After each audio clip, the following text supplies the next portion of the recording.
Barokahna sekolai.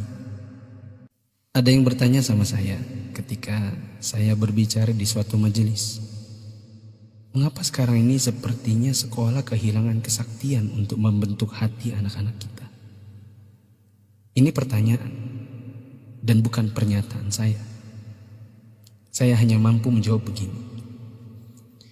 Dulu orang tidak sekolah setinggi sekarang ini. Bahkan di kampung tak ada yang hebat berteori pendidikan sedahsyat hari ini. Bisa dibilang teori pendidikan sekarang mungkin sudah menyentuh langit ketujuh. Tapi sebenarnya ada yang hilang, yang disebut dengan keberkahan. Keberkahan bukan buatan manusia, melainkan pemasena puange, rahmat Allah. Bukan sekolah yang membuat orang sukses, tetapi Allah lah yang berada di balik semua kesuksesan manusia dalam usahanya.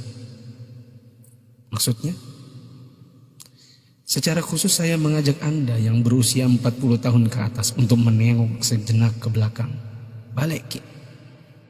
Ingat waktu kita sekolah di SD, yang nafas tak baru setengah-setengah, kita sudah disuruh ke sawah, membantu guru matanik, menanam padi, membantu guru mencari kayu bakar di dare, di kebun, mengambil air untuk dipakai guru di rumahnya, disimpan di gumbang.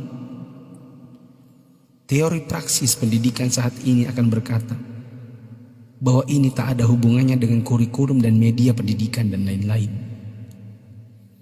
Kita disuruh mengerjakan pekerjaan oleh guru yang seakan tiada hubungannya dengan akademik.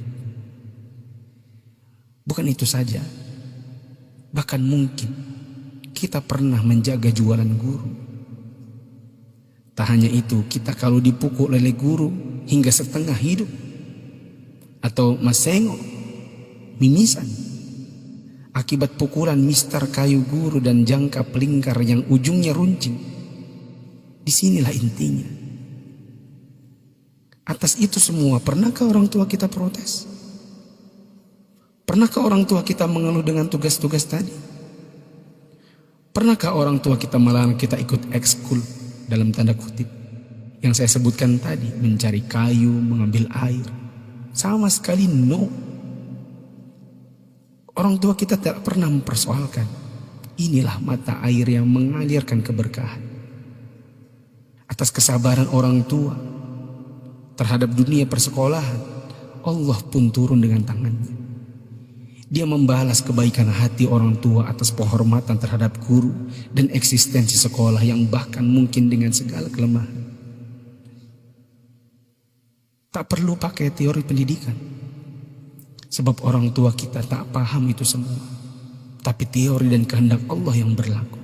Inilah yang disebut dengan barakah, keberkahan. Boleh jadi kita sudah jauh berjalan, tapi mari kita tengok sejenak betapa hebatnya pendidikan orang dulu.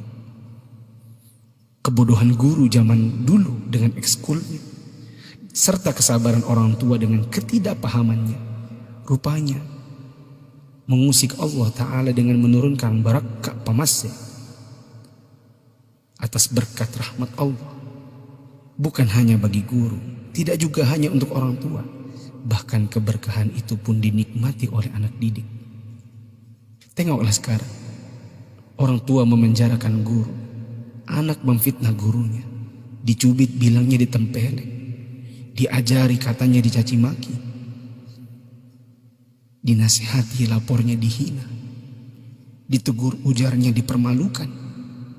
Bagaimana mungkin berkah Allah bisa datang?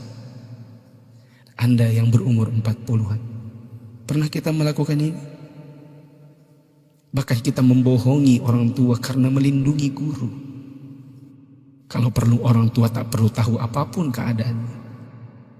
Itulah sebabnya di akhir sekolah dahulu kita selalu menyisakan air mata kebahagiaan.